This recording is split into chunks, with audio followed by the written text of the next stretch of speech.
Hello students, how are you all? I hope all of you fit and fine. And today I will discuss with you diabetes. Sugar का आजकल आप देख रहे हैं क्या bad effects हैं, जिसको मधुमेह रोग भी कहते हैं।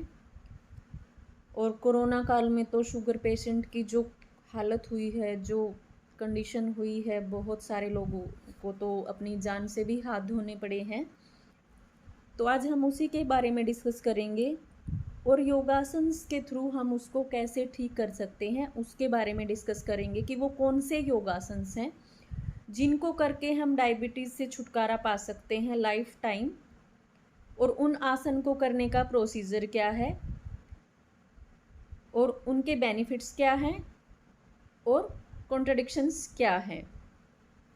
तो सबसे पहले मैं आप सभी से रिक्वेस्ट करना चाहूँगी, अगर चैनल पर पहली बार विजिट कर रहे हैं तो चैनल को सब्सक्राइब करें, लाइक करें, कमेंट करें, शेयर करें और बेल आइकन को प्रेस करें ताकि जब भी नेक्स्ट वीडियो बने आप तक नोटिफिकेशन सबसे पहले पहुंचे और आप फ़ायदा उठाएं। क्योंकि आप आजकल के दिनों में हमें पता है हम सबकी जैसी लाइफ है, बहुत ही टेंशन वाली लाइफ हम फॉलो करते हैं। डेली लाइफ रूटीन जो हमने बना रखा है कंजस्टेड, उसमें अगर हम अपने लिए थोड़ा सा भी टाइम निकालते हैं योगासन्स करने के लिए, अगर 10-15 मिनट अपने लिए निकालते हैं तो रियली हमें वो बहुत हेल्प करता है, डॉक्टर के पास जाने से बचाता है। तो प्लीज़ अपने लिए टाइम निकालें, योगा करें। तो चलिए शुरू करते हैं हमारा आज का टॉपिक, डायबिटीज़। तो क्या है डायबिटीज़? डायबिटीज़ क्या है? जब शरीर में ग्लूकोज की मात्रा थोड़ी सी बढ़ जाती है तो इस स्थिति को डायबिटीज़ कहा जाता है। और यह किस कारण होता है? इंसुलिन की कमी के कारण जो हमारी बॉडी में होता है, इंसुलिन की कमी के कारण होता है। इंसुलिन क्या होता है? एक हार्मोन होता है जो हमारी बॉडी के अंदर होता है और जो किस में हेल्प करता है? हमारे डाइजेस्टिव सिस्टम में बनता है। और यह हमारी बॉडी में जो शुगर लेवल होता है उसके लेवल को कंट्रोल करने का काम करता है या हेल्प करता है, शुगर लेवल को कंट्रोल करने में हेल्प करता है। क्यों होती है, अब हम इस बारे में बात करेंगे, डायबिटीज़ क्यों होता है। तो डायबिटीज़ के टाइप भी हैं, हम उसके बारे में भी बात करेंगे। सबसे पहले तो हम ये जान लेते हैं कि होती क्यों है। हमारा जो जीवन है, लाइफस्टाइल है हमारा, और हमारी जो खाने पीने की गलत आदतें हैं, वही अगर लंबे समय तक हम रखते हैं तो इसके कारण भी हमारे जो इंटरनल सिस्टम है यानी डाइजेस्टिव सिस्टम है, उन सभी के ऊपर हमारे इस गड़बड़ी वाले खान पान सिस्टम का प्रभाव पड़ता है और हमारे जो अंदर की क्रिया प्रणाली है उसके ऊपर भी इसका असर पड़ता है और वो हमारा गड़बड़ाने लगता है इंटरनल सिस्टम। तो यहाँ से होती है डायबिटीज़ की शुरुआत। अगर डायबिटीज़ के बारे में सिर्फ इंडिया की ही नहीं बात करते, पूरी दुनिया की हम बात करते हैं, दुनिया भर में यह बीमारी एक ऐसी बीमारी के रूप में उभर कर सामने आ रही है जो बहुत तेज़ी से बच्चों के साथ साथ युवाओं को भी अपना निशाना बना रही है। जो हमारे पास जो हमने देखा है, रीड किया है, उसके अनुसार according to World Health Organization, विश्व स्वास्थ्य संगठन के अनुसार दुनिया भर में लगभग 42.2 करोड़ लोग इस बीमारी से पीड़ित हैं। और पिछले 30 साल का अगर आप रिकॉर्ड उठा के देखेंगे तो आप देखेंगे कि बीते सालों में यह बीमारी 4 गुना बढ़ गई है पूरी दुनिया में। और इसके नुकसान क्या क्या हैं उसके बारे में भी हम बात करेंगे, किस किस हमारे ऑर्गन पे ये इफ़ेक्ट करती है। तो ये कितने टाइप की होती है? डायबिटीज़ के 2 टाइप होते हैं। जो फर्स्ट टाइप ऑफ डायबिटीज़ है वो है जेनेटिक रीजंस भी होते हैं डायबिटीज़ होने के, किसी किसी को ये अपने पेरेंट्स से मिल जाती है। अगर आपकी फैमिली में दादा परदादा माँ और पापा में से किसी को हो तो ये चीज़ें आप में ट्रांसफ़र हो सकती हैं। ये तो है टाइप 1। और जो टाइप 2 है डायबिटीज़ का, वो है हमारा रोंग लाइफस्टाइल, यानी हमारी जीवन शैली की गलत आदतों के कारण होने वाली जो डायबिटीज़ होती है उसको टाइप 2 डायबिटीज़ बोला जाता है। I hope students and friends आपको डायबिटीज़ क्या है इसके बारे में थोड़ी बहुत नॉलेज पहले से भी होगी और इस वीडियो की हेल्प से भी आपको मिली होगी। तो आगे हम डिस्कस करने वाले हैं आसन्स के बारे में।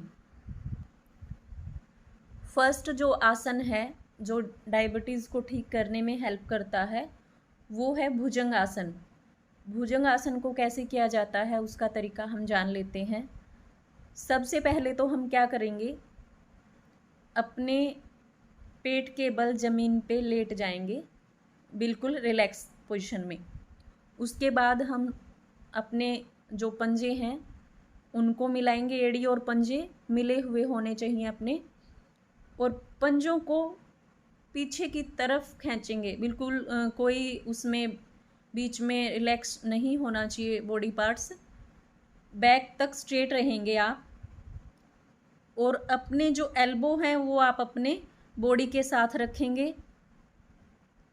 जब आप ऊपर उठें तो आपकी गर्दन के ऊपर एक्स्ट्रा प्रेशर नहीं होना चाहिए और ना ही आपकी बैक की मसल्स के ऊपर ओवर प्रेशर होना चाहिए। आप इस आसन को इस तरीके से करें कि इसमें आपकी बैक मसल ज़्यादा स्ट्रेचेबल हो और स्ट्रॉन्ग बने। ये नहीं कि आप एक्स्ट्रा लोड उन पे देते रहें और कोई प्रॉब्लम हो जाए। अगर अच्छे ढंग से और सही तरीके से अगर आप इस आसन को नहीं करेंगे तो आपको बैक पेन हो सकती है। अगर आप इतना ऊपर नहीं उठ सकते तो कोई कंडीशन ऐसी नहीं है कि आपको इतना ही ऊपर जाना है, आपको पीछे अपनी नेक लेके जानी है और अपनी नेक को आप अकड़ा के रखें, ऐसा नहीं है। आप अपनी गर्दन को आगे रख सकते हैं और इससे कम भी उठ सकते हैं आप। थोड़ा सा ही ऊपर उठना बहुत होता है और गर्दन को आप सीधा भी रख सकते हैं। तो उस सिचुएशन में भी ये भुजंग आसन ही होगा, लेकिन आपको करना सही तरीके से है। वैसे तो सभी को जिसको थोड़ी बहुत योगा की नॉलेज है वो सोचते हैं कि हाँ मैं भी आसन सही तरीके से कर रहा हूँ, लेकिन प्लीज़ अगर आप सही तरीके से आसन नहीं करोगे, उस चीज़ का ध्यान रखें आप, तो आपको उसके विपरीत परिणाम मिलेंगे। अगर सही तरीके से करोगे तो आपको इसके बहुत सारे फ़ायदे मिलेंगे।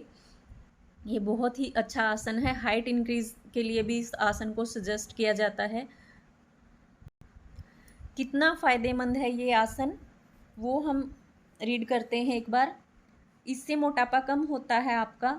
अगर कंटिन्यूसली आप करते हैं, आप उस पोज को बनाने के बाद होल्ड रखते हैं और रेपिटेशन करते हैं इस आसन के, तो डेफिनेटली आपका जो वेट बढ़ गया है उसको कम करेगा। सेकंड क्या है, आपको एक्टिव रखता है, शक्ति और आपके अंदर एक्टिवनेस आती है। थर्ड वन इज़ इससे जो यूरिनरी ब्लैडर के जो प्रॉब्लम्स होती हैं, कईयों को दिक्कतें होती हैं तो वो दूर होती हैं। ब्लड सर्कुलेशन प्रॉपरली हो जाता है। It makes the vertebral column flexible and thin. It cure gas disorders, constipation and indigestion problems को दूर करता है। मसल्स, जो हाथों की मसल हैं, क्योंकि हमारा बॉडी वेट हाथों के ऊपर भी आता है तो उसको पावरफुल बनाता है। तो ये हमने डिस्कस किए हैं इसके बेनिफिट्स। अब हम वो चीज़ें देखते हैं कि कब हम इस आसन को नहीं कर सकते। उन व्यक्तियों को यह आसन बिल्कुल भी नहीं करना चाहिए जिनको हिरनिया की प्रॉब्लम हो, बैक पेन हो, सिर दर्द हो और हिरनिया की प्रॉब्लम हो या कोई सर्जरी वगैरह हुई हो हाल ही में पेट वगैरह की, तो उनको ये आसन नहीं करना चाहिए। दूसरा किसको नहीं करना चाहिए? प्रेग्नेंट वुमेन्स को ये आसन नहीं करना चाहिए। तो जब भी आप आसन करें, पहले आसन के जो विपरीत संकेत हैं, कॉन्ट्रडिक्शंस हैं, उनको ज़रूर देखें। आजकल यूट्यूब का ज़माना है, बहुत सारी चीज़ें अवेलेबल हैं। और अगर मेरा वीडियो आपको अच्छा लग रहा है, हेल्प मिल रही है आपको, तो प्लीज़ लाइक करें, शेयर करें, कमेंट करें। Have a nice day.